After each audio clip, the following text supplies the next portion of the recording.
I promise, don't keep your distance. 스톡홀름 증후군을 아시나요?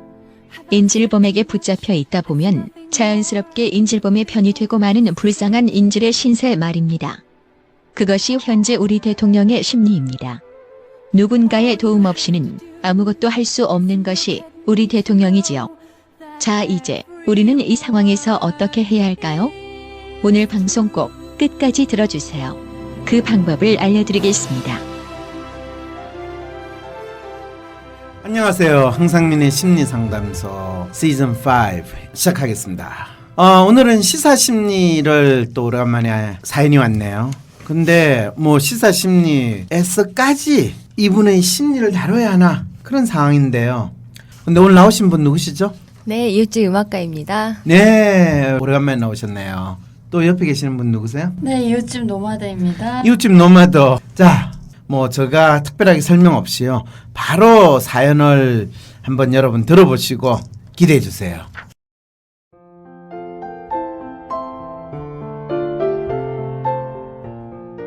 안녕하세요, 박사님. 요즘 정말 멘붕이네요. 이분을 뭐라 불러야 할지 이제 막막합니다. 튼실이 아줌마가 여왕님에게 옷 입혀주면서 인형놀이하며 앵벌이 시킨 것에 온 나라가 이렇게 놀아나고 있었다니. 이걸 어찌 인정하고 받아들일 수 있을까요? 독일에 머물고 있는 최순실 씨에게 독일 정부는 벌써 영장까지 발부했다는데 우리 검찰은 지금 증거인멸 중이겠죠? 우병우가 그래서 그 자리에 올라있는 것이겠죠. 부끄러움은 왜 국민의 몫이 되어버린 걸까요? 저런 분을 불쌍하다고 뽑은 게 국민이라 그런가 봅니다. 박사님, 도무지 상식적인 수준으로 이해를 할 수가 없는데 우주의 기운이 깃들어 있기 때문일까요?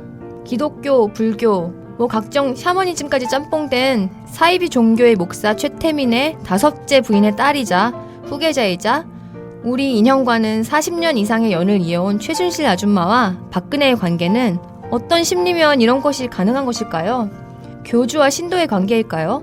사이비 종교에 빠지는 심리는 심신미약자들인가요? 똑똑한 사람들도 잘 속는다던데. 최근에 최순실 씨 기사들을 접하면서 이 사건과 마치 데자뷰처럼 이어지는 듯한 기사가 생각났어요. 올해 8월쯤 어느 TV 고발 프로에서 다뤘던 내용인데 여고 동창생을 협박해 무려 20년에 걸쳐 8억 원을 뜯어낸 40대 여성이 붙잡혔다는 내용인데요. 참 이해하기 어려웠거든요.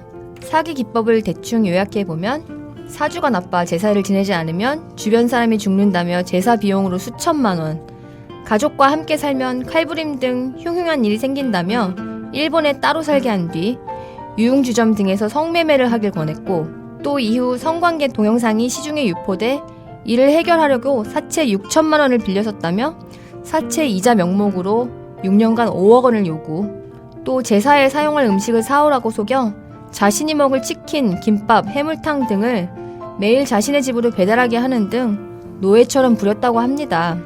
그리고 더 많은 돈을 가로채기 위해 교도소에 수감됐다고 거짓말했다가 그것이 들통나면서 20년의 사기가 끝난 것이고요. 신기한 것은 피해자는 그동안 수천 장의 은행 입금 전표를 모아왔을 만큼 심신이 그렇게 미약해 보이지는 않았어요. 그리고 더 이해할 수 없는 것은 대질신문 당시 분노를 쏟아내긴커녕 서로 소리 없는 눈물만 흘렸대요. 피해자는 고시원 찜질방을 전전하며 사는 동안 사기를 친 사람은 고급 아파트에 백화점 VIP에 해외여행 등으로 호화롭게 살았는데 말이죠. 대체 두 사람은 서로에게 어떤 존재였던 것일까요? 이 사람들의 심리를 알게 되면 최순실과 우리가 뽑은 인형의 심리도 알 수 있을까요? 박사님, 인터넷을 보니 탄핵이란 단어가 마치 봉인 해제된 듯 여기저기서 나오네요. 그런데 저는 박근혜는 그냥 인형인데 인형 치운다고 뭐가 달라지나 싶어요. 박정희가 죽으면 새로운 정권이 탄생할 줄 알았지만 전두환이 홀라당 먹었지 않습니까? 입을 뒤집어 쓰고 독립이라고 말만 하면 독립될 줄 알았던 우리 착한 국민들은 탄핵이라고 말하면 또 새로운 세상이 올 줄 기대하고 있는 것 같습니다. 아닌 사람도 있네요. 박근혜 키드였던 이준석은 극단적 선택은 옳지 않다. 하야는 정치적 선택이고 대선을 앞둔 국면에서 그렇게 되면 혼란이 일어난다며 대선 후보 중 검증된 사람도 없고 후보군 중에도 비선 실세가 있는지 없는지 검증이 안 된 시점에서 새 지도자 선출은 말이 안 된다. 받고 했다네요. 뭐 그럴듯해 보이게 얘기는 하지만 자신도 상황 판단이 잘 안 되는 것 같아요. 이 사람도 박근혜처럼 실세들의 권력에 꼭두각시 노릇한 것이지 않나요? 젊고 똑똑한 이미지가 필요했고 욕심에 눈이 먼 이준석은 자기가 뭐 하는지도 모르고 이용당했는데 아직도 자기가 어떻게 쓰이고 있는지 모르고 있는 것 같네요. 박사님, 사실 실세 진짜 실세는 박근혜가 그 지경인 걸 알고도 정치권에 끌어들여서 대선 후보에 앉혀놓고 나라 곳간에서 쏙쏙 빼먹은 사람들이잖아요. 새누리당, 언론, 관료 집단, 검, 경찰의 핵심 인물들이 다 한통 속이고 내부자들이잖아요. 그런데 그들이 무엇을 또 누구를 수사하고 비평하고 보도하며 국민들에게 알려주고 쇄신을 하겠습니까? 지금도 발빠르게 자기 살 길들을 만들고 있겠죠. 우리 국민들이 박근혜를 탄핵하고 또 이 쇼판에서 온갖 더러운 짓을 한 사람들을 발본 색출할 수 있을까요? 일찜에나 홍길동을 기다리는 마음일 것 같은데 너무 비관적인가요?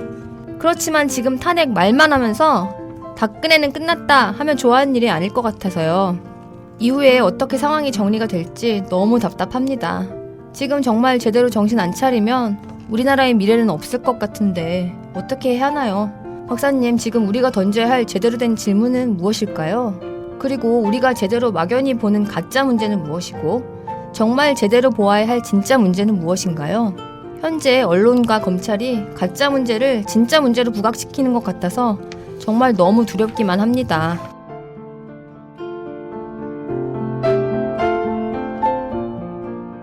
네, 허허, 참 사연 주신 분 진짜 두렵고 걱정되고 분통이 터지는 마음이시네요. 그런데 이분을 계속 우리 여왕님을 무엄하게도 계속 인형 이렇게 이야기하는데 아마 TV조선에서 그걸 보여줬죠. 최순실 씨가 옷집에서 옷 고르고 있고 그 고른 옷을 또 며칠 지나면 우리 여왕님께서 국제 행사든 입고 나오시는 거.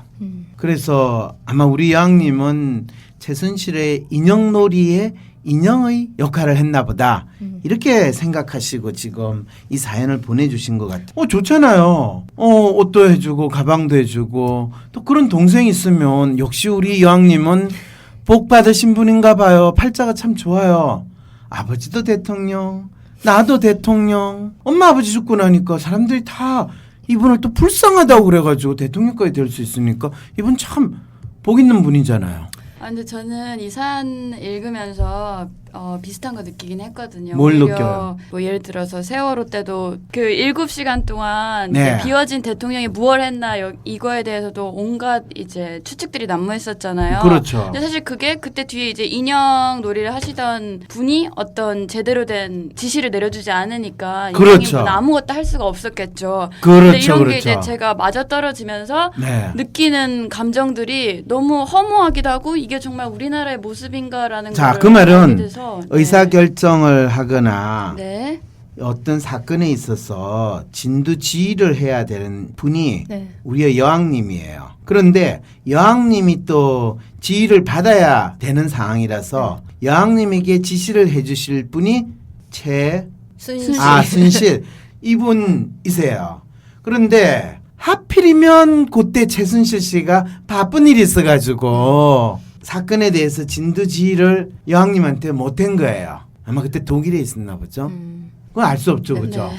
그래서 여왕님이 아무 의사결정을 못하는 사이에 우리의 참 어린 아이들과 그 배에 타고 있는 많은 사람들이 그냥 조용히 생중계되는 과정에서 TV로 생중계되는 과정에서 한 명도 구하지 못하고 죽었단 말이에요. 네. 그런데 그게 왜요? 이제 그런 물음표에 대한 것들이 이 인형놀이를 하시는 분이 없었기 때문이라는 게 설명이 되니까요. 네.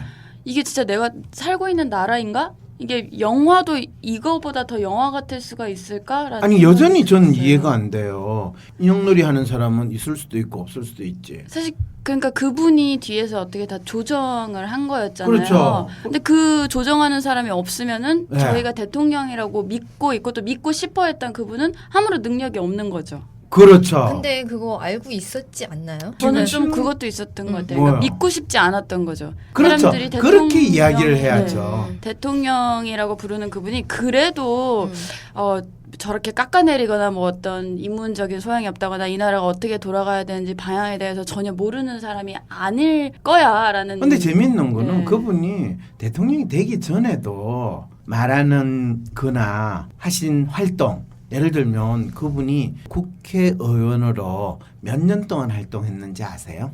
몇십 년 하지 않았어요? 18년 동안 했어요.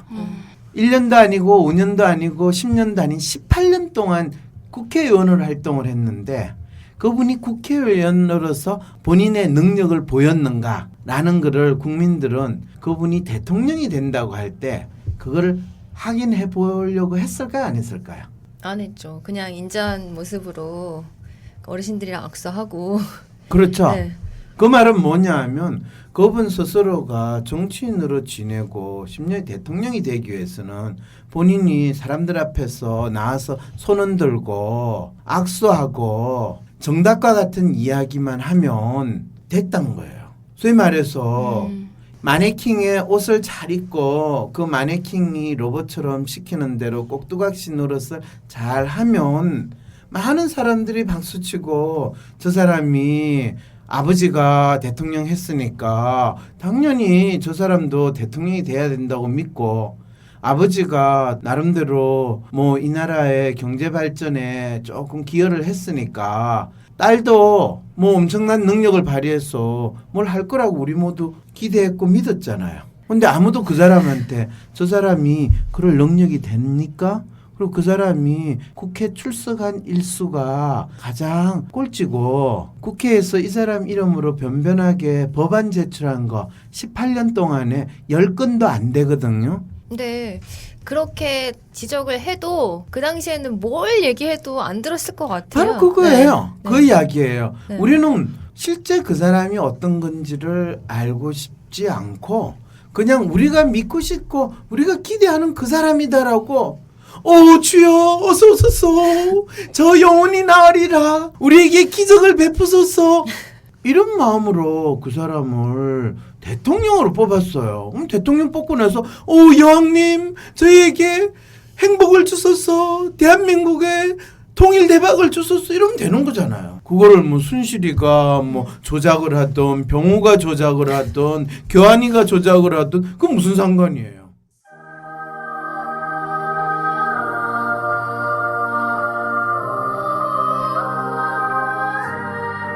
사람들은 누구나 믿고 싶은 것을 믿으려고 합니다. 그것을 잘못이라고 할 수는 없겠죠. 그렇지만 중요한 결정을 할 때만이라도 우리는 의문을 던져보아야 하지 않을까요? 우리는 왜 묻지 않았나요? 내가 믿고 있는 것이 정말 내 생각인가요? 지금도 믿고 싶은 것만 보고 계시지는 않나요?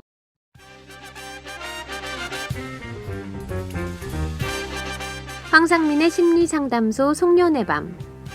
나도 모르는 내 마음을 쪽집게처럼 꿰뚫어보는 심리학계의 셜록 홈즈.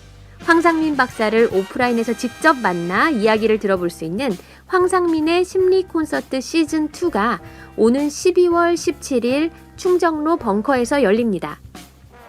지난 심리 콘서트 시즌1에서는 삼국지 인물들의 심리 분석을 통해 난세에 살아남는 법을 알아보았는데요.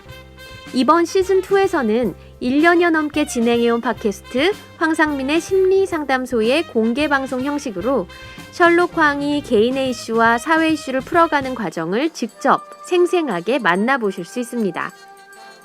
그동안 황심소에서 다뤄졌던 상담의 사연자들도 직접 초대해 셜록황과 함께 이야기해보고 또 시사 이슈에 대해서 다양한 패널들과 함께 즉석에서 풀어보는 과정을 통해 나도 모르는 내 마음을 알아보는 시간이 될 것입니다. 황심소를 들으면서 너무 공감 가셨던 분들 혹은 나는 이것은 도무지 이해가 안 간다 하셨던 분들 직접 문답할 수 있는 시간도 마련하였으니 직접 만나러 오세요. 2016년을 보내기 전 내 마음은 무엇인가 라는 질문을 던져보고 셜록황과 함께 찾아보는 시간이 될 것입니다. 공간이 한정되어 있으니 신청 서둘러 주세요. 티켓은 황상민 심리연구소에서 온라인으로 구매하실 수 있습니다. 인터넷 포털에서 황상민의 심리연구소를 검색해 주시거나 위즈덤센터 02-6207-7430으로도 문의 가능하십니다.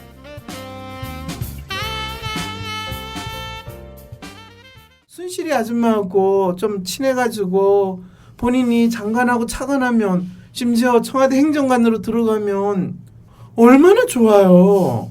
노마드 씨는 연락 안 받았으니까 지금 약간 삐진 모습으로 지금 이야기하지. 본인이 연락 받고 지금 본인이 거기 일하면 아, 참 인맥 잘 줬다. 그렇죠. 뿌듯하게. 다 몰랐다고 하고 있지 않아요, 지금? 지금 당연히 그 김무성 대표 빼고는. 그렇죠. 김무성은 그래도 참 이 경상도 남자라서 그런지 머리가 안 돌아와서 그런지 이 담백하게 솔직하게 이야기하고 다 알고 있었으면서 이야기를 안 했으면서 왜 지금 다들 모른다고 그래? 아, 다 알고 있었으면 진작 얘기 좀 하지. 본인이 왜 진작 이야기를 해요? 내가 옥새를 쥐고 뛰어올 때 순실이 아줌마가 나를 쫓아와요. 그럼 쪽팔리죠. 에? 그래도 나 순실이 다 알잖아. 그러면 그동안 상당히 맺히고 맺힌 게 많았나 봐요. 그런데 조선일보나 TV조선은 지금까지 이야기하고 있지 않다가 네. 지금 터트린 거는 또 그거는 무슨 심리일까요? 조금 더 많은 증거를 모았다가 그러니까 JTBC가 지금 하나 내보내면 거기에 대해 반박하면은 또 다른 거 해가지고 말 못하게 만들고 있잖아요. JTBC도 그러면 TV조선하고 비슷하게 얼마든지 알고 있었으면서 근데 알고 있었지만 이제까지처럼 또 넘어갈 것 같아서 그래서 이번에는 조금 더 확실한 증거를 JTBC가 네. 개가천선해가지고 이번에는 확실히 잡겠다 해서 폭로한 것 같아요. 그럼 그 뒤에 좀 더 큰 그림이 있나요? 저도 왜 지금일까라는 생각이 많이 들었거든요. 그렇죠. 탄핵이나 하야라는 단어가 막 물밀듯이 나오고 사람들이 이제 이거에 대해서 막 분노를 갑자기 터트리고 또 미디어도 사실 이거에 대해 적극적으로 보여주는 것 같아요. 이제는. 네, 근데 왜요? 이제 그 외에 대해서 묻고 싶은데요. 실제로 교수님. 네. 보수 언론이든 또는 진보 언론이든 지금까지 대통령에 대해서 판단이라든지 능력에 대해서 의문을 제기하는 것은 반대파이기 때문에 그 사람을 폄하하고 비방하는 의미에서 반대를 한다라고 생각을 대부분 하고 있었어요. 네. 그런데 실제로 대통령이 스스로 생각하거나 판단하는 능력이 없는 상태에서 누군가의 지시에 의해서 국가 정책이 이루어졌고 그 지시를 한 사람이 우리가 생각하기에 나름대로 전문가나 능력이 있는 사람이면 모르겠는데 평범한 아줌마 수준밖에 안 되는 일반적인 사람일 뿐만 아니라 무려 40년 동안 어쩌면 이 박근혜 대통령이 아버지가 죽고 청와대를 나오면서부터 모든 박근혜 씨를 나름대로 돌봐주면서 이 사람이 박근혜 씨를 지금 대통령이 되도록 만들었다라는 생각이 드니까 그러면 우리가 알고 있었던 대통령 박근혜는 어떤 사람인가에 대해서 갑자기 의문을 가지게 되는 상황이 벌어진 거예요. 네. 우리가 그 사람은 그럴 것이라고 믿었던 것이 어쩌면 속았거나 그 사람이 아니었고 박근혜가 아닌 최순실을 우리가 지금까지 봤구나라는 그 상황이 되니까 대체 이게 뭔지를 알아야 되겠다고 된 거예요. 내가 나를 모르는데 남들 너를 알겠느냐. 그리고 이 질문에 대해서 그러면 답해줄 누구한테 물어야 되나요? 무슨 질문을 지금 하고 있어요? 뭐 오늘 청와대 코멘트도 그런 일 있어서도 안 되고 있지도 않다 이렇게 나왔더라고요. 그럼 부정이라는 거죠. 그렇죠. 네, 근데 사연 주신 분도 그게 너무 답답하신 마음이 제 느껴지거든요. 박근혜 대통령에 대해서 그분이 충분히 자기 역할을 잘 하고 있고 최순실과 같은 사람의 영향을 받거나 그럴 일은 있어서도 안 되고 있을 수도 없다. 이런 식의 반응을 청와대에서 했단 말이죠. 네. 그거는 최순실 씨가 자기 딸이 이대에 출석도 하지 않고 학점을 받고 다녔다. 심지어는 이대에 입학도 전혀 할 수 없는 사람이 입학을 하게 만들었다라고 했을 때 이대에서는 그런 일이 있을 수도 없고 있을 수도 안 된다라고 이야기한 거하고 똑같은 그 반응이라고 지금 질문하시는 거죠. 그렇죠.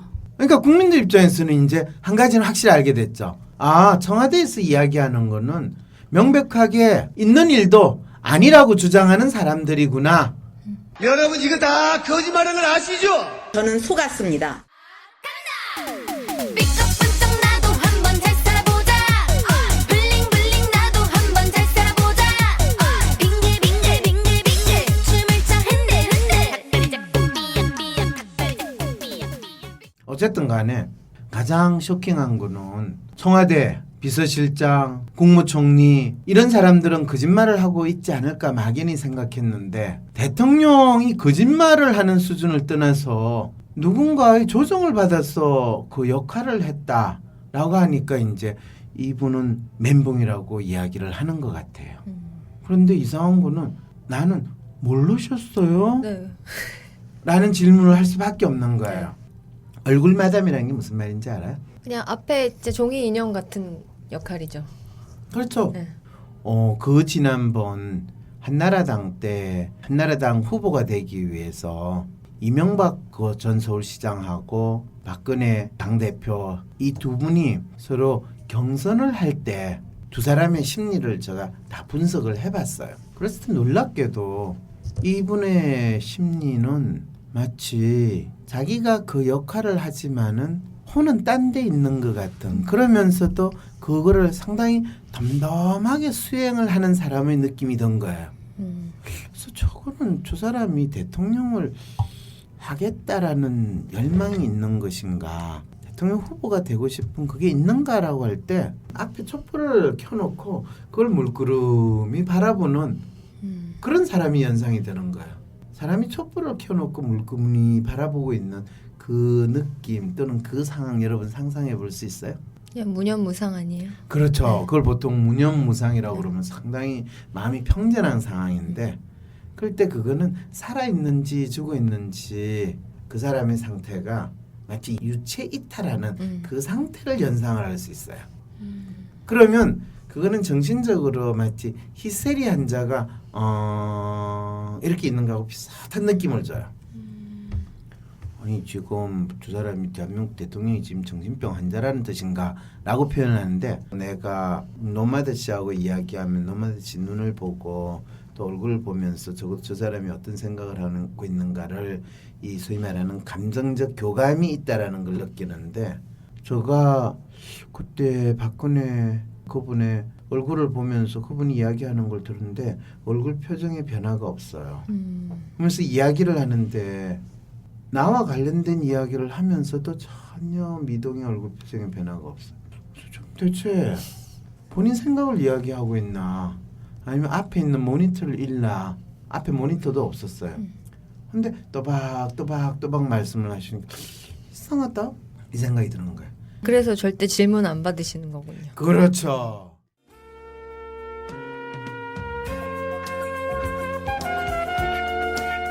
오는 11월 26일 토요일 위즈덤 센터에서 열리는 WPI 기본과정 워크숍 안내입니다.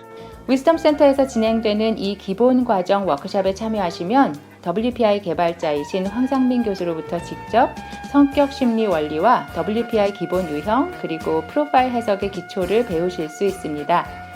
자기 자신을 있는 그대로 바라보고 사랑하고 싶으신 분, 내가 살아가면서 겪고 있는 반복적인 문제를 이젠 풀어보고 싶으신 분, 가족과 직장 동료들과의 관계에서 불안하고 고민이 있으신 분, 자기 분야의 WPI를 활용하고 싶으신 분, 그리고 WPI를 활용한 상담과 코칭에 관심이 있으신 분, 이 밖에도 다양한 필요를 가지신 여러분들께 좋은 배움의 기회가 될 것 같습니다. WPI 기본 과정 신청 또는 문의사항은 위즈덤 센터 홈페이지 공지사항을 확인하시거나 전화 또는 메일 주시면 되겠습니다. 전화번호는 02-6207-7430, 이메일 주소는 wisdomcenter@naver.com입니다.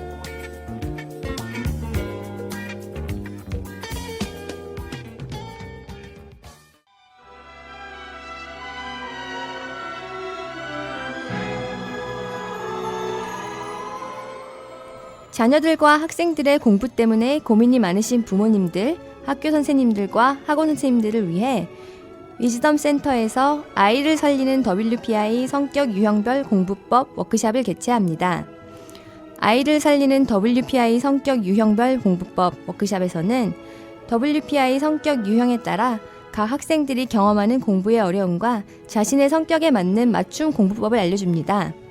자세한 안내사항은 황심소 공고 또는 위즈덤센터 홈페이지의 공고를 확인하시거나 위즈덤센터로 전화나 이메일을 통해 연락주세요. 전화번호는 02-6207-7430이고 이메일 주소는 wisdomcenter@naver.com입니다.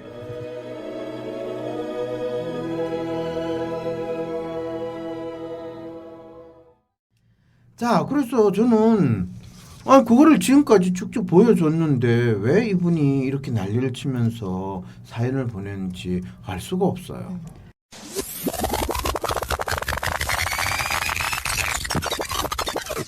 근데 이제 문제는 박사님이 이제 새누리당은 이러면 더 열심히 해서 무슨 수를 써서라도 또 왜냐면 이제는 되게 언론이 많이 돌아서고 정말 박근혜를 진심으로 지지했던 사람들도 많이 돌아섰을 것 같아요. 네. 주변을 봐도 그렇고 이제는 좀 실드를 좀 묻히는 상태가 되는 것 같은데 네. 근데 또 정신 못 차리고 이제 어떤 또 판을 까가지고 또 넘어갈지 모른다는 거잖아요. 아니, 지금까지 그랬지. 뭐를 하는데 또 넘어가요? 지금 다음 대선 때 다음 대선 될 때까지 이 상황을 그냥 쭉 유지가 될 거라고 기대를 하세요? 그러니까 더 이제 치밀하게 뭔가 준비를 하겠죠. 혹은 뭐 그런 인터넷 글이 있더라고요. 제2의 박정희 나왔지만 제2의 전두환은 나와서는 안 된다. 그건 전혀 걱정하지 마세요. 왜 그러냐면 네. 지금 우리 여왕님이 이 소위 말해서 군대 대장과 장군들을 다 병실장으로 만들어 놓고 또 본인이 나름대로 자기가 충성하는 사람들을 다 군의 장군으로 만들기 때문에 본인을 배신하면서 쿠데타를 일으킬 그럴 가능성은 현대는 비교적 없어요. 그러니까 단순히 뭐 군사적인 쿠데타 인물이 아니어도 이거를 이 상황을 대처할 사람들이 마찬가지로 지금 여기 질문해 주신 분도 이렇게 써놨는데 도대체 누구를 믿어야 되고 누구를 믿지 말아야 되고 또 누가 문제였고 누구는 문제 누가 아닌지를 저희가 어떻게 바라봐야 되는 거죠? 뭔 말인지 잘 모르겠네요. 지금 네. 어떤 상황이냐면 네. 원하대 씨는 본인이 무슨 질문을 해야 되는지도 정확히 모르는 상태에서 지금 질문을 하시는 거고요. 그다음에 이재범학과 분도 지금 뭐를 본인 스스로 그냥 다음 대선에 더 이상 또 한 번 새누리당한테 사기를 당하지 말아야지. 그런데 할지도 몰라 이 마음으로 질문을 하시는 거예요. 그러니까 정확하게 지금 무슨 이야기를 하고 있는지 이야기하면서도 또 뭔 소리를 하고 있는 거지? 뭔 상황이야? 이 상황이 되는 거예요. 어쩌면 두 분의 심리 상태가 지금 대부분의 국민들이 가지고 있는 심리 상태 여기에서 우리가 속았구나. 내가 속을 줄 알고 있었어. 속을만 해. 속았으니까 뭐 어떡하지? 그럼 뭐 다음에 대선 나면 이젠 속지 말아야지. 이 마음에는 다른 생각을 전혀 못하고 있는 거죠. 실제로 지금 뭐가 문제인지조차도 정확히 인식이 안 돼요.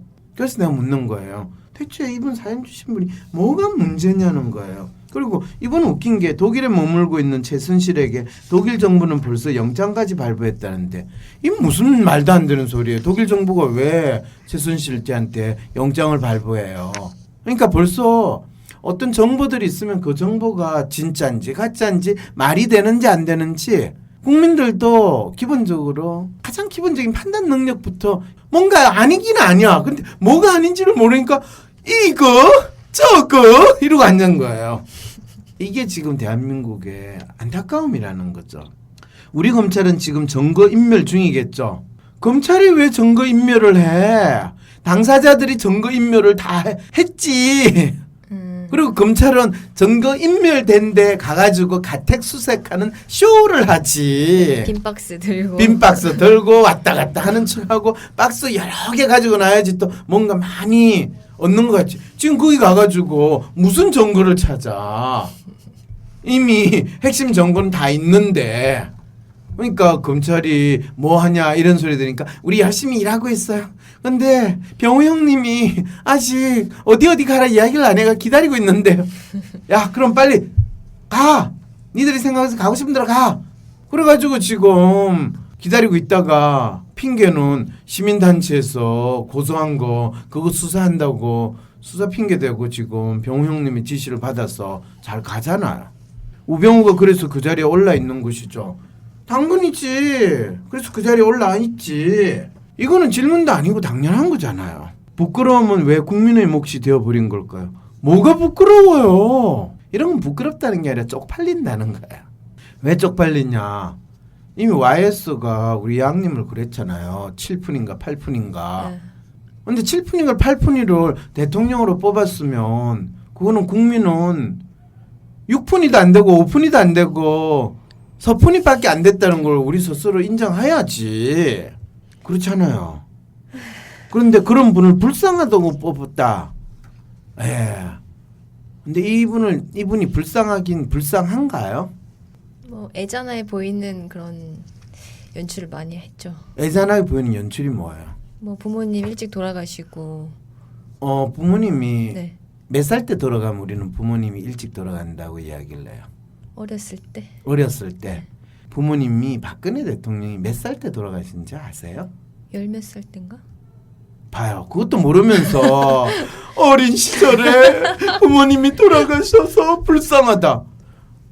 우리 스스로 그냥 언론에서 만든 또는 새누리당이든 한나라당이든 그 정치 집단이 만든 마치 미신과 같은 신화를 뭐 생각조차 않고 무조건 받으니까 어린 시절에 부모님을 여의서 전 그 소리가 너무 재밌어가지고 대체 몇 살 때 이 부모님을 여의면 불쌍한가 한번 확인을 해봤어요. 박근혜 씨가 엄마가 그 문세강한테 총 맞아 죽었을 때가 불란스에서 유학 중이었을 때였어요. 그러면 24살이에요. 24살에 어머님이 돌아가시면 어린 시절에 부모님을 여의고 우리 이런 이야기 해요. 더 놀라운 거는 아버지인 박정희 대통령이 김재규 그때 중앙정보부장 자기의 신복이라는 사람한테 총을 맞아서 죽었을 때 그럴 때는 나이가 29이었어요. 근데 우리는 어린 나이에 부모님이 돌아갔다라고 하는 그 이야기를 아무런 의문 없이 받아들이는 이게 우리 모두가 아주 체계적인 세뇌 공작을 당하듯이 당했는데 짜증이 확 나네요 지금. 본인이 그렇게 완벽하게 속았다는 거 짜증이 확 나죠. 네. 누가 불쌍해요? 국민이 불쌍해요. 지금 쪽팔리는 사람이 네, 누구예요? 저희네요. 그래놓고 지금 뭐가 문제인지조차도 지금 헷갈리고 있어요.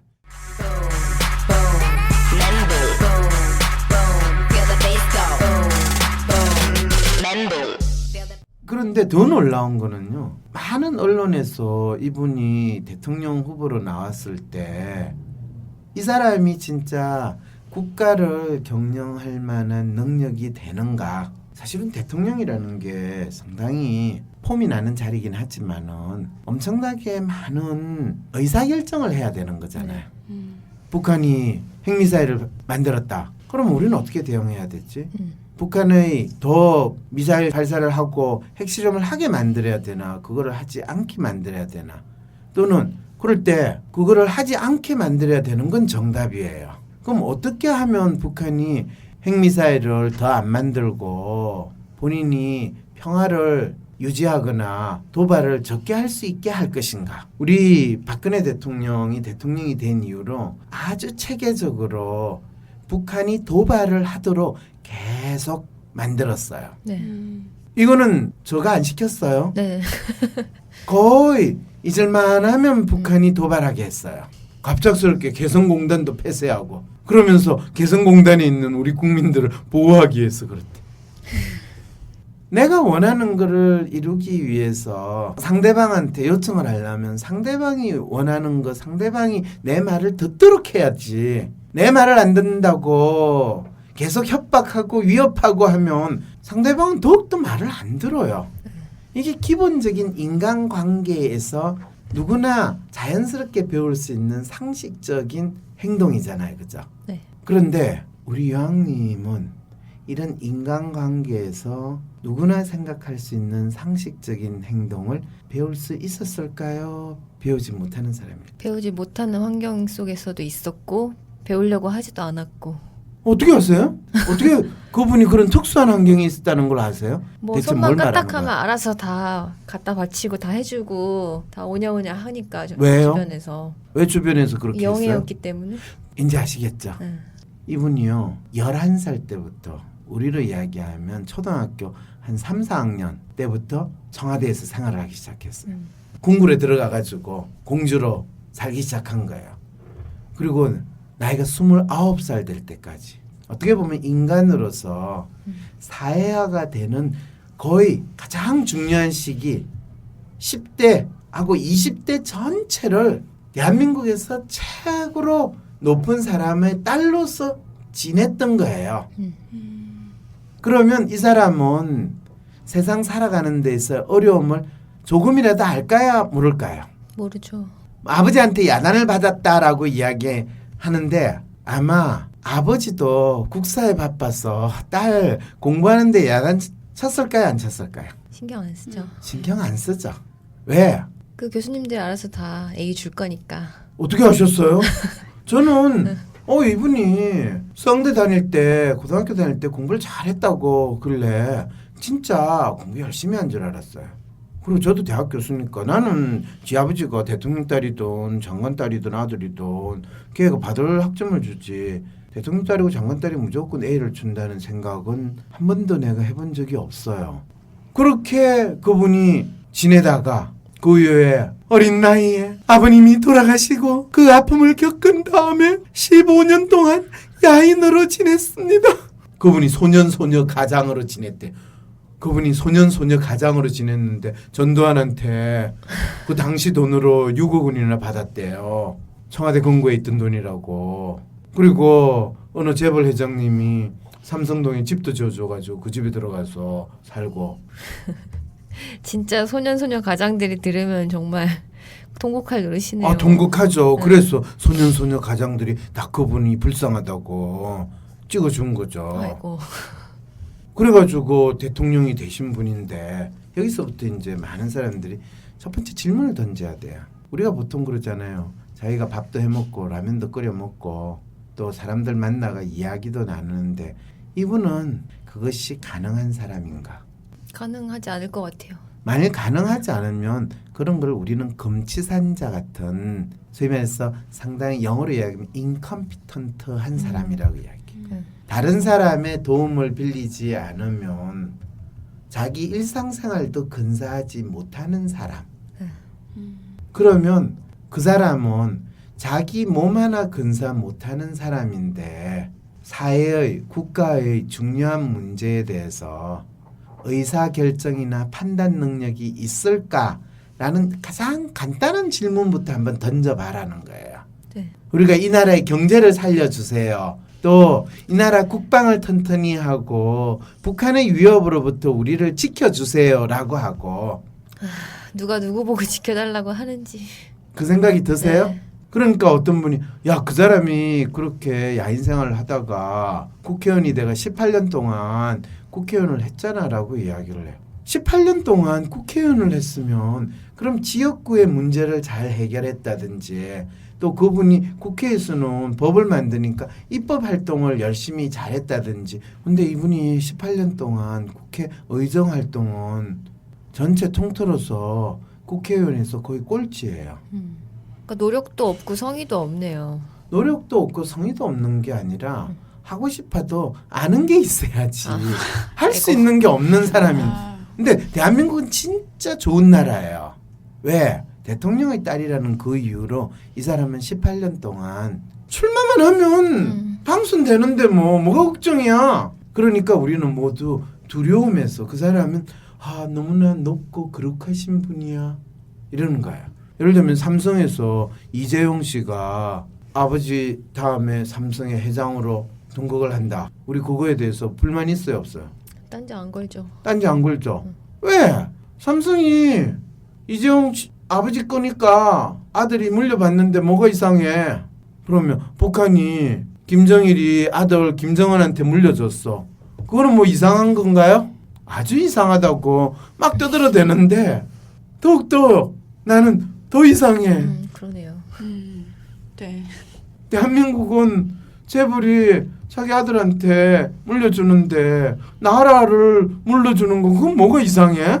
똑같은 짓을 우리는 하고 있는데 이렇게 이야기하면 또 저를 북한 고무 찬양죄라고 이야기하는데 아니 지금 북한을 찬양하는 거 아니에요? 나 김정일 XX 새끼라고 이야기도 하고 김정은 나쁜 놈 자식이라고도 욕도 해요. 됐죠? 정부가 아니에요?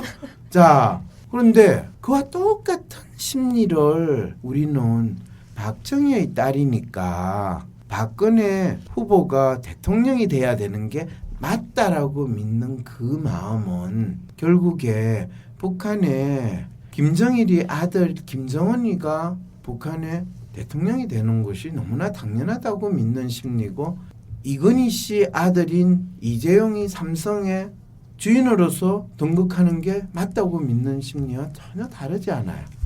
이게 이제 한국 사람들이 가지고 있는 심리. 자기가 어떤 짓을 하고 있는지 보지 않으면서 남 욕할 때는 욕은 시큰하고 지도 똑같은 짓을 하고 있으면서 그럴 때 뭐 이재용 씨야 뭐 주장을 할 수 있겠지. 그래도 내가 우리 아버지하고 우리 가족이 최대 주주니까 그거야 자본주의에서 최대 주주가 경영권을 가지고 회장이 될 수도 있잖아요. 등기이사 될 수 있잖아요. 그러면 박근혜 씨가 대한민국의 최대 주주냐 이거예요. 대한민국이 박근혜 씨 집안 소유물이냐 이거예요. 황제 폐하 만세 우리의 마음이 여전히 대통령이 아니라 여왕님, 회장이 아닌 왕을 바라보는 심리였기에 21세기의 봉건 국가와 같은 상황이 펼쳐진 것이었네요. 최대 주주 최순실 씨 아니에요? 그럴 때 우리 이웃집 음악가가 최대 주주가 최순실 씨 아니에요라는 질문을 하는 순간 모든 초점이 어떻게 바뀌어지는지 알아요? 대한민국은 박근혜 씨 집안의 소유물이다 라고 우리는 믿었다. 네. 그런데 그게 무슨 이상하냐.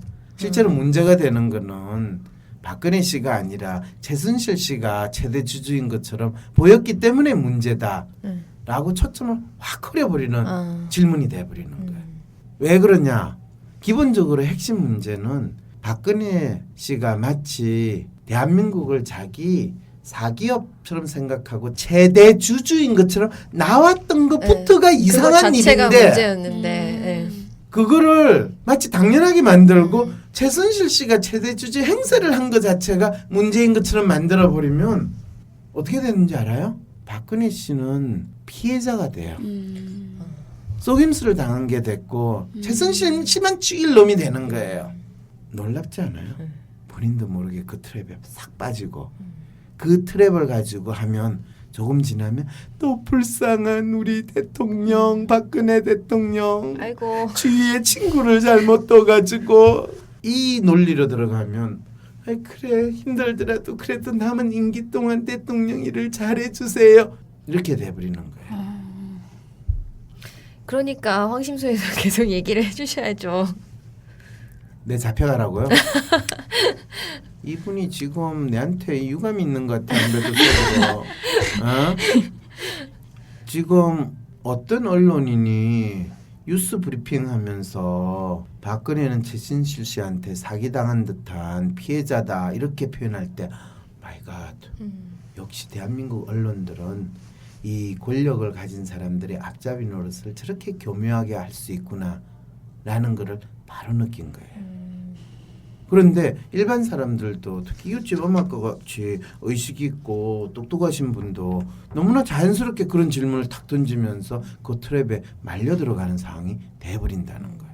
우리는 기본적으로 어떤 지금 문제를 고민해야 되냐 하면요. 이분이 지난 거의 4년이 되는 시간 동안 대통령으로서 해야 되는 중요한 결정이나 역할을 거의 이웃집 아줌마보다 더 못한 의사결정을 하게 된 그 상황에 대해서 질문을 던져야 되는 거예요. 네. 최순실만 나쁜 사람이라고 하는 것은 대한민국이 박근혜의 것이라고 인정하는 논리가 전제되는 질문이었군요. 그런데 최순실은 이 아니라 그런데 박근혜는 대한민국이 박근혜 거냐? 박근혜를 그 자리에 앉히고 놀았던 진짜 실세는 누구인가? 라는 질문을 해야 하는 것이네요. 그런데 지금 우리 박근혜 대통령은 조선시대의 왕으로 이야기하면 철종이라고 혹시 들어본 적 있어요? 철종? 예. 네. 철종하고 거의 비슷한 상태에 지금 있다는 사실을 알게 된 거예요. 철종을 보통 뭐라고 부르냐면 강하도령이라고 그래요. 철종 위에 임금이 갑자기 죽었어요. 네. 이 왕이 별로 오래 못 가가지고 그래서 조대비가 누구를 왕으로 할까요? 하니까 이제 왕손 중에서 딱 찍었어요. 누구를? 강화도에 있는 누구를 모셔오느라 그래요. 그럼 그 사람을 그래서 뭐 하고 있었냐 하면 거의 머슴 노릇을 하고 있는 그렇지만 나이는 뭐 거의 20살까지는 안 됐을 거예요. 철종이. 걔를 탁 찍어가지고 왕으로 탁 올려놨어요. 컨트롤하기 쉬우려고. 이제 알겠죠? 네. 누가 컨트롤하죠? 조대비. 네. 네. 조대비가 그 철종을 뒤에서 이제 그래서 수렴청정이라고 그러죠. 그런데 철종이야 본인이 사실 뭐 공부도 제대로 할 형편도 아니었고 그래서 거의 모습 노릇하면서 살다가 갑자기 자기가 왕이 된 거야. 어쩌란 말이야 날 보고 오면 물어볼 수밖에 없지. 이거 어떻게 해야 되냐. 야 이게 뭐냐. 네가 알았어. 네가 좀 고쳐줘. 무슨 옷 입고 나가야 돼? 그리고 이 문제에 대해서 누구를 뽑아야 돼? 장관은 누굴 뽑아야 되고 대통령 되면 장관 뽑아야 될 장관도 많아. 비서도 많아. 근데 누가 누군지 너 좀 선택해 주면 안 될까? 이게 뭐가 잘못이에요. 그 역할을 최순실 씨가 했는데 철종을 왕으로 앉히면 우리가 지키고 있는 이 권력을 유지할 수 있다고 믿었던 사람. 그 조대비라고 이야기할 때 풍량조 씨, 그 다음에 안동김 씨, 그 사람들이 다 철종, 고종 그 시대에 조선의 가장 권력을 휘두르는 집안이에요. 그리고 이 나라를 일본에 넘겨주는 내 확실한 역할을 한 집안이에요. 그런데 마음속으로 그래도 설마 그랬어요. 분명히 우리 대통령이 스스로 의사결정을 못한다라는 건 분명히 알고 있었는데 그래도 청와대 참모진이나 그 사람들은 나름대로 똑똑한 사람이니까 또 각각 정부 부처의 영역에서 자기 일을 제대로 하는 고위 공무원들이 있으면 얼마든지 그거에 대해서 판단을 할 수 있는데 그게 이제 나라가 제대로 돌아간다라고 하는데 무슨 일이 생기면 완전히 나라가 패닉 상태로 가는 게 반복되는 거예요. 그게 세월호 문제고 메르스 사태인 거예요. 그러니까 자기 일이라는 게 자기 권력을 유지하기 위한 그 일을 잘하는 게 자기 일이군요. 권력을 유지하기 위한 게 아니라 자기가 그 자리를 차지하고 거기에 맞는 특권과 이 월급이나 이런 그 돈을 챙기는 거는 열심히 하는데 그거를 위해서 본인이 진짜 해야 되는 일이 뭔지를 고위공무원이나 권력을 진 사람들은 전혀 생각하지 안 하고 또 그 사람들이 나름대로 전문적인 능력이 있으면 어떤 정책이라는 것에 대한 적절한 판단을 내려가지고 그걸 끌고 나가는 게 나라를 경영하는 건데 그게 안 되고 있는 거예요. 왜 그런가 봤더니 대통령부터 그거를 못한다는 사실을 알게 될 때 그렇잖아요. 교수가 지가 뭘 가르치면 모르면 밑에 있는 대학원생이나 학생이 뭘 배우겠어요. 그거하고 똑같은 상황이 벌어진 거예요. 이게 트루먼 쇼도 아니고 쇼 공화국인데 그거를 매번 볼 때마다 이 쇼에 어디까지 장단을 맞춰줘야 되나. 그럼 지금 우리가 꼭두각시 노름에 같이 동참해야 되는 이 상황을 질문을 해야 된다는 거예요. 오늘 여러분하고 같이 이 사연에 대해서 이야기를 하면서 이게 참 여러분들이 이 내용 자체를 이해조차 못한 이 사연 주신 분의 이 마음조차 이해도 못하고 질문조차 못한다고 생각을 하니까 뭐 이게 여고 동창생을 협박해 무려 20년 동안 8억 원을 뜯어낸 40대 여성 이 사기 수법에 걸려든 거 국민들이 바로 새누리당 후보로 넣은 대통령 후보였던 박근혜 후보를 대통령으로 만들고 지금 대한민국의 자랑스러운 박근혜 대통령을 또 여왕으로 만든 그 심리하고 다르지 않다라는 이야기를 이분은 캐치하신 것만도 대단하신 거예요. 이건 스스로 노예가 된 거고 스스로 돈을 줬는 거예요. 그래놓고도 머리가 나빠서 그런 게 아니에요. 멍청해서 그런 게 아니에요. 당한 거예요. 사기당하듯이. 본인이 자발적인 사기를 당했는데 그게 우리 여왕님인 박근혜든 최순실이든 무슨 상관이야. 어차피 사기 당했는데. 근데 지금은 마치 최순실이 나쁜 사람이기 때문에 그런 것처럼 지금 몰아가고 있는 거는 그러면 우리 여왕님도 피해자니까 여왕님 잘못 없다. 이렇게 이제 검찰이 이야기하고 최순실 나쁜 엑소. 그러면 이제 이거 넘어가는 거예요.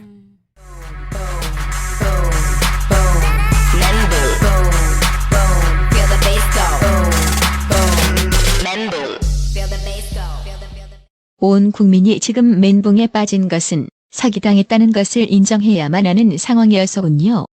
그런데 인정하기 싫으니 최순실을 모든 문제의 원흉으로 해서 끝내버리고 싶은 것이고요.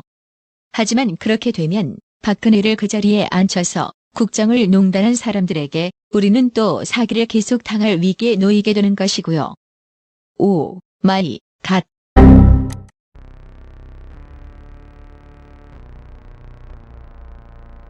헬조선에서의 심리 독립을 돕는 방송 황심소입니다. 황심소가 더욱 많은 사람들의 심리 독립을 도울 수 있도록 후원해주세요. 방법은 아주 간단합니다. 팟빵 공지사항의 정기 후원 신청 링크 클릭.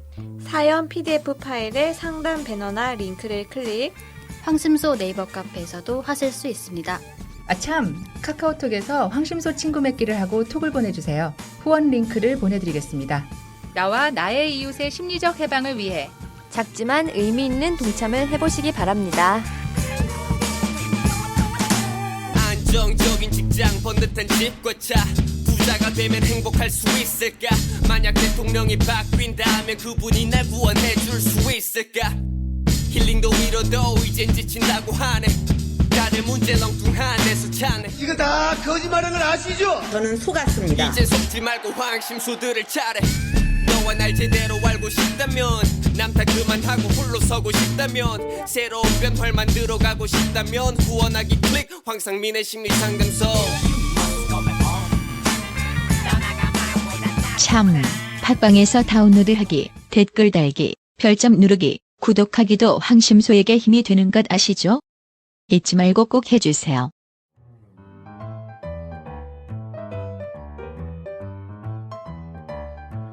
WPI 검사에 대해 안내 말씀드립니다. 아마도 이 방송을 듣는 분들 대부분이 WPI 검사를 해보신 분들이라서 난 안내 같은 거 필요 없는데 이러실 수도 있을 것 같은데요. 그래서 준비했습니다. WPI를 주변 사람에게 소개하는 팁 3가지. 첫째, 나 이런 사람이야. 심리나 성격, 자신의 삶에 관심을 보이는 분들이 주변에 한두 명은 계실 거예요. 그분들께 WPI 검사를 소개해보세요. 솔깃해 하실 거예요. 둘째, 나 이런 사람이야? 이미 그 한두 명에게 소개를 했다고요? 그럼 WPI 검사 결과를 통해 그분들이 안고 있던 문제가 겉핥기식 가짜 문제인지 숨어있는 진짜 문제인지 전부 파악할 수 있다고 알려주세요. 진짜 문제를 안 순간 진짜 자신이 보이겠죠? 셋째, 너 이런 사람이야? 짝사랑하는 내님, 증오스러운 왼수, 알다가도 모를 나라님? 의문스러운 회사 동료. 이 사람의 마음은 대체 어떻게 생겨먹은 거야? 하는 사람에게 빙의해서 WPI 검사를 할 수 있다는 것을 알려주세요. 궁예의 관심법 따위 저리 가라 합니다. 하지만 이 모든 것은 검사 결과에 대한 이해가 필요하죠. 그래서 발간한 책 황상민 박사의 나란 인간 마음 읽기를 읽어보세요. 분명 여러분들을 도울 거예요.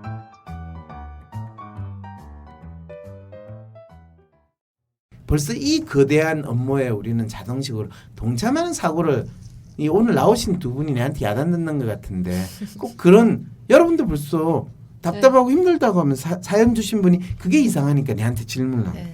그 진짜 웃긴 게 박근혜 키드였던 이준석. 이 친구는 나이도 그렇게 많지 않잖아요. 그대로 나이 30대 초반이거나 20대 후반이잖아요. 그렇죠? 30대 초반일 거야. 본인이 박근혜 키즈로 선발됐을 때 얼마나 본인이 뿌듯해하고 대단한 뭔가를 하는 것처럼 나섰어요. 그런데 본인이 박근혜 씨 만나가지고 조금만 이야기해보면 이건 뭐지? 뭐 하는 거야? 지금 나도 꼭두각시 노름에 지금 참여하는 거야? 알았을까요? 몰랐을까요? 알죠. 최순실 씨 알았을까요? 몰랐을까요? 당연히 알죠. 네, 그런데 마치 본인은 모른 척하면서 그래놓고 박근혜나 최순실 씨에 대한 이야기는 전혀 하지 않고 지금 대선 후보로 나오는 사람 중에서 검증도 안 됐고 또 그 사람들도 비선 실세가 있는지 없는지 어떻게 알아? 이준석이라는 이 사람도 박근혜처럼이 아니라 박근혜의 꼭두각시가 됐고 또 박근혜를 앞에 내세워가지고 권력을 얻겠다는 사람의 꼭두각시 노릇을 지도했으면서 본인은 꼭두각시가 아닌 척 본인은 독자적인 생각이 있는 척 이야기하니까 이건 또 무슨 멍멍이 소리냐라는 생각까지도 든다는 거예요. 그래서 사연 주신 분은 자기가 어떻게 쓰이고 있는지 모르고 있는 것 같네요. 이렇게 이야기하는 거죠. 그래서 정치권에서 누구든지 간에 자기들이 써먹을 가치가 있고 또 국민들을 속여먹는 도구로 사용할 역량가 있는 사람이 있다면 정치권은 항상 그 사람을 끌어들여 가지고 국민을 속이는 데 쓰는데 그 속임을 당하는 사람 네. 그 사람이 박근혜가 됐던 또는 문재인이 됐던 김무성이 됐던 이준석이 됐던 하다못해 이재용이 됐던 그 사람은 적어도 본인이 나름대로 의미 있는 역할을 맡으려고 하거나 또는 맡아야 되는 상황에서는 한 사람의 책임 있는 인간으로서 내가 이 역할을 할 수 있는가 그리고 이 역할을 못하게 될 때는 그 자리를 비워주는 것이 국가를 위해서 국민을 위해서 본인이 더 큰 죄를 짓는 것이 아니다라는 자기 나름대로의 소명의식과 역할에 대한 책임감을 가져야 되는 것이 리더의 가장 기본이에요. 내가 그래서 대통령 되려고 하는 거 아니에요 라고 이야기하는 그 마음과 똑같이 내가 지금 대통령을 하는 데 있어 심히 능력이 부족하기 때문에 저는 그만두겠습니다라고 이야기하는 거 똑같은 마음이어야 되는데 본인이 진짜 자기에 대해서 알고 그 이야기를 한 게 아니라 그것도 아마 대본 써준 대로 곤란한 질문이 나오면 그래서 제가 대통령이 되려고 하는 거 아니에요. 그렇게 하세요. 라는 걸 그대로 따라했다라는 걸 또 알려주고 있다는 거예요. 박근혜 후보가 이 쇼와 같은 대선 후보 토론할 때도 동문서답을 하게 됐느냐라고 하는 이유는 간단해요. 본인이 준 대본 외에는 자기 이야기를 할 능력이 안 되는 사람이었기 때문이에요. 근데 그게 얼마나 중요한지 알아요? 아버지가 이 나라를 박근혜 대통령한테 물려준 왕조 국가라면 그거에 대해서도 우리가 뭐라고 할 수 없어요, 사실은. 그런데 대한민국은 왕조 국가 아니잖아요. 왕을 대대로 우리는 모시는 나라 아니잖아요. 여기서부터 지금 우리는 의문을 던져야 되는데 계속 지금 누가 피해자다, 누가 가해자다 이 논리를 들고 지금 뭐라고요? 극단적 선택은 옳지 않아? 이 XX가 뭔 소리야? 지금 혼란이 일어나고 있어. 대선의 문제가 아니야. 대한민국을 마치 왕조 체제로 만들었고 왕이 자식한테 나라를 물려주는 것처럼 만든 그 사람들을 우리는 지금 이 발본색원해가지고 찾아내가지고 지금 이 대한민국을 민주공화국이라는 체제를 혼란스럽게 만든 국가 전복의 죄를 물어야 되는 거예요. 네. 할 수 있을까요? 근데 그거는 지금 우리가 직면하고 있는 문제가 국가 전복, 이 대한민국 헌법을 유린한 그 죄를 지금 범했다라는 그거 자체도 제대로 인식을 못하는데 누구한테 무슨 죄를 물어요. 그래서 국기문란이라는 단어를 쓰는 거예요. 이게 그냥 대통령 연설문 고쳐준 게 죄가 아니에요. 청와대 기밀문서 유출죄 웃기고 앉았네. 지금 가짜 왕 노릇을 한 상황이고 대통령이 왕으로 생각했다는 게 그게 죄인 거예요. 아, 이제 알았네요. 진짜 문제랑 가짜 문제. 이분이 던진 질문. 인제 아시겠어요? 근데 우리 요집 엄마과 같이 똑똑하신 분이 인제 알 정도면 지금 언론에서 떠들고대고 난리를 치는 것이 얼마나 핵심 문제, 진짜 문제를 숨기고 가짜 문제에 매달리고 있는가. 대한민국이 민주공화국이라는 것을 송두리째 허물어뜨린 일이 지금 아무 대통령 역할을 못하는 사람을 우리는 대통령으로 만들고 그 대통령이 또 다른 사람의 조종을 받아가지고 대통령 의사결정을 하게 되는 상황이 벌어졌을 때 그 나라는 민주공화국이 아니라 국민들이 사기당해가지고 나라를 넘긴 거예요. 우리는 고종이 얼싸보조약에 도장 찍게 만드는 거 고종은 승낙 안 했다고 그러지만은 이완용하고 몇몇 대신들이 해버렸으면 고종이 한 거하고 마찬가지예요. 고종이 죽기를 각오하고 그 대신들한테 니들이 그걸 하면 너희들 내한테 먼저 죽어 라는 한마디만 했어도 대신들이 했을까요? 못했죠. 고종은 형들이 알아서 하세요. 나는 뭔지 모르겠네. 그렇게 되는 순간에 조선이라는 나라는 일본 수중으로 들어간 거예요. 나라를 팔아먹는다는 게 되게 어려운 줄 아시는데 쉬워요. 대통령이라고 뽑아낸 사람이 대통령으로서의 책임과 의사결정을 못할 때 그 나라는 누구한테 팔린 거예요. 4년 동안, 거의 4년 동안 대한민국은 나라가 팔린 상태에 우리는 살았기 때문에 그래서 희망이 없었던 마치 일제시대 때 상황이 있고 그래서 그 앞잡이 노는 영화 있잖아요. 그 암살. 그 다음에 밀정 이런 영화들이 인기를 끌었던 것이요. 그것이 바로 그 팔린 나라에 살고 있는 백성들의 마음을 너무나 잘 나타내는 영화였거든. 이제 이유를 알았네. 근데 저희는 그렇다 치고 더 똑똑한 사람들은 왜 그걸 지적을 안 하고 있어요? 잘리거든. 그게 두려운 거예요. 그리고 어떤 분이 그러더라. 멍청한 놈. 차라리 가만히 있었으면 안 잘렸을 텐데. 그럴 때 일제시대 때 독립운동했다고 만주가고 상해 갔던 사람들을 보고 이 경성에서 탱자탱자 잘 지내는 사람들이 멍청한 놈 그런다고 나라가 다시 찾아지나? 이렇게 이야기를 했다는 놀라운 사실도 여러분은 꼭 기억하세요. 네, 자 다시 빼앗긴 들에는 봄이 오는가 그 노래를 부르는 마음으로 빼앗긴 나라를 다시 찾아올 수 있을까?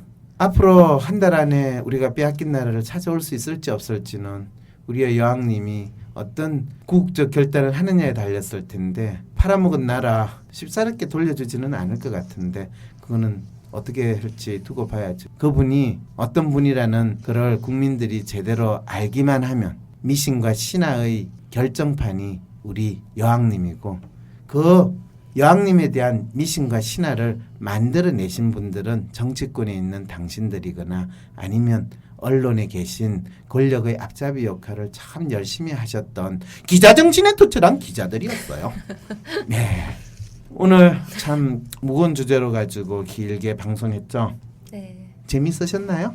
네, 저는 제가 정말 제대로 질문도 못 던지고 있다는 거를 많이 깨달아서 오늘 방송은 정말 주위에 있는 사람들한테 강력하게 많이 추천을 해야겠어요. 그래서 내가 잘린 교수가 이제 뒤통수 또 얻어맞아라고요? 네? 아, 제가 오늘 느낀 이 깨진 그거를 진짜 많은 사람들이랑 네, 내 혼자만 깨지지 말고 니도 깨지는 그날이 올 때까지 그렇게 하시겠다고요? 저는 왜 항상 깨지는 역할만 해요? 나도 나라 팔아먹고 돈도 좀 많이 얻고 싶어. 네, 어쨌든 두 분 나오셔가지고 참 팔린 나라의 백성으로서 산다는 게 뭔가에 대해서 알게 되는 거 참 스스로 직면하고 싶지 않은 경험인데 나도 누가 팔았는지 모르는 상황에 팔렸다고 생각하니까 조금 허탈하네요. 어쨌든 무슨 짓을 했든지 간에 이 나라 다시 찾아옵시다. 네, 오늘 수고 많으셨어요. 나오신 분 누구시죠? 네, 이웃집 음악가입니다. 네, 이웃집 노마드입니다. 네, 안녕히 계세요. 감사합니다. 감사합니다. 혼자서는 아무것도 하지 못하는 사람이 우리 박근혜 대통령입니다. 흉탄에 부모를 여의고 밥 하나도 혼자 챙겨 먹지 못하게 살아왔습니다. 아무런 결정도 할 수 없는 분이시지요. 그런 대통령을 지난주까지는 최순실이 인질로 삼고 있었는데 새로운 인질범으로 김기춘도 보강되고 있습니다. 여러분 지금 계속 인질범들이 늘어나고 있습니다. 인질이 된 박근혜 대통령을 이제 자유롭게 해주어야 합니다. 박근혜 대통령을 하야시키는 것이 불쌍한 인질에서 풀어주는 것이랍니다. 인질이 된 박근혜 대통령을 구출합시다. 촛불이 아닌 태극기를 모아주세요. 인터넷 각종 프로필 사진을 태극기로 바꿔주세요. 광화문에 모일 때는 태극기를 들어주세요. 아, 이정현 대표님. 다시 단식을 해주십시오. 박근혜 대통령을 지키기 위해 이제는 박근혜 대통령 하야하십시오라고 사흘만 단식을 하시기 바랍니다. 저는 오늘로 지난 15년간 국민의 애환과 기쁨을 같이 나누었던 대통령직을 사퇴합니다. 기획의 서지영, 편집의 이지연, 이었습니다.